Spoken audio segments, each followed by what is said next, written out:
The next episode of the seemingly endless AAP quake has begun, with a former Aam Aadmi Party leader releasing an audio tape that claims Kejriwal refused to give tickets to Muslim hopefuls because he allegedly felt that the party had managed to consolidate the minority vote bank. The fresh revelations claimed by the tape only adds to the Aam Aadmi Party's sting woes. तो ये अगर आप ये सोच रहे हैं कि मुसलमान सीट पे मुसलमान खड़ा करना, मुसलमान नहीं, मैं तो किसी सीट को मुसलमान नहीं, कि 11 सीट मुसलमानों को दो, गिनती पूरी करो। सर कोई नहीं, कोई मुसलमान नहीं देने वाला। यही हम इस कमरे में हम ये सोचें कि सारे मुसलमान आए तौबा मचाए हुए हैं कि हमारी 11 सीट अगर देख लेंगे हम लोग तो दिल्ली के सारे मुसलमान हमको वोट दे। कोई नहीं। मुसलमानों के सामने आज ये नहीं है कि आम आदमी पार्टी 11 सीट देगी। आज मुसलमान हमारे को ये देख रहा है कि मोदी का रक्त रोक सकता है तो केवल आम आदमी पार्टी रोक सकती है। ये सबसे बड़ी आशा है जो हमारे सामने। ये आशा नहीं है कि 11 सीट देगी, कोई आशा नहीं है। सर्वे करा लो, चलो 500, 1000, 2000, 3000 लोगों का सर्वे करा लेते हैं, मुसलमानों में सर्वे करा लेते हैं। फर्स्ट प्रायोरिटी क्या है? आज मोदी का रथ कोई नहीं रोक पा रहा देश के अंदर। एक के बाद एक सरकार बनाते जा रहे हैं। आज मुसलमान हमारे सामने यही देख रहा है कि अगर मोदी का रथ रोक सकते हैं। कांग्रेस खत्म हो चुकी है, कांग्रेस गिव अप कर चुकी है, कांग्रेस चुनाव ही नहीं लड़ रही है। कश्मीर में भी यही हुआ ना, श्रीनगर वालों ने दिया खाली अगेंस्ट वोट दिया, वरना तो वो जम्मू से जीतने का हक में था पूरा। तो बंद कर दो ना इसको। तो आज अगर कोई मुसलमान के सामने ये है कि मोदी का रथ अगर रोक सकते हो तो आम आदमी पार्टी रोक सकती है। वो हमसे कोई मांग ही नहीं रहा 11 सीट तो इस कमरे के अंदर माइनॉरिटी नहीं मांग रही है। Prior to the elections of 2013, Mr. Arvind Kejriwal was of the view that India is known for its composite culture. That culture should not only be reflected in the society, but it should also be reflected in the parliament and the assembly. Accordingly, what he said that I feel that the Muslims, they are not adequately represented. The represent character of the Indian democracy, that in India Islamic Center, when Arvind Kejriwal Chief Minister for 59 days, he was chief guest in one of the function which was well attended by the Muslim intelligentsia. In that he said that everybody is saying that the Muslims are not being properly represented.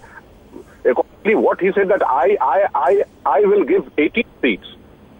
To accommodate that, accordingly, we demanded, the minority committee demanded Mr. Kejriwal to give 10 seats to the Muslim and 1 seat to the Christian.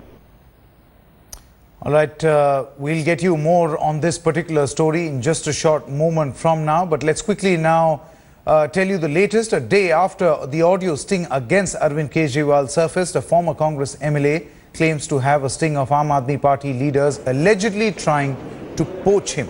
Ex-Congress MLA Asif Mohammed has in fact said that he has an audio and video recording of a meeting with Aam Aadmi Party leaders Manish Sisodia and Sanjay Singh. Asif claims he had 2 meetings with the Aam Aadmi Party leaders. In the first meeting, he was asked to bring about an alliance between the Aam Aadmi Party and the Congress.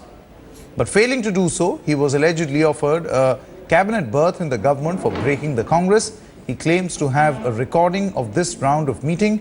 However, the Aam Aadmi Party leader Sanjay Singh has denied the charges, saying he will quit politics if Asif Mohammed is able to prove his claims. The stage is set for a showdown as Asif Mohammed promises to tell all in his news conference at noon today. Ramveer Singh विधुड़ी के साथ आसिफ और कई और हसन अहमद भी जिसमें शामिल थे, उन विधायकों की एक होटल में मुलाकात हुई थी। वो भी सारे टीवी चैनल्स ने चलाया था, सारे देश ने देखा था।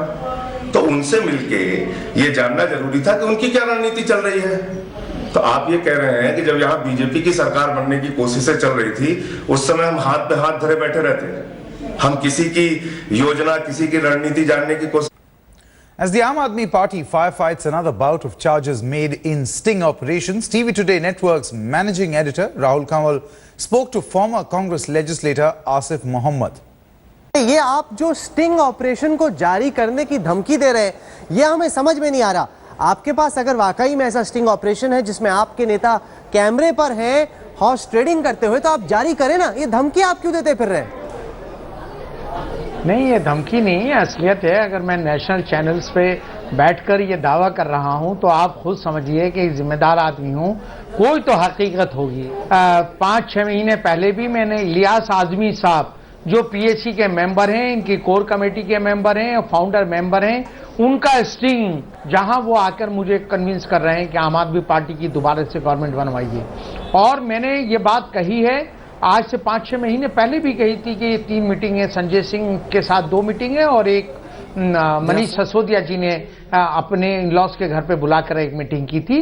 कल इनके नेशनल स्पोक्समैन ने एक चैनल पे आके दावा किया था कि कोई मीटिंग ही नहीं हुई संजय सिंह और आसिफ साहब की। मैं दावे के साथ कह रहा हूं, आज संजय सिंह जी ये मान रहे हैं कि हाँ मेरी मीटिंग हुई 2 आसिफ साहब के साथ। वो ये भी मान रहे हैं कि वरिष्ठ पत्रकार के घर पे आसिफ साहब को बुला के मीटिंग की गई।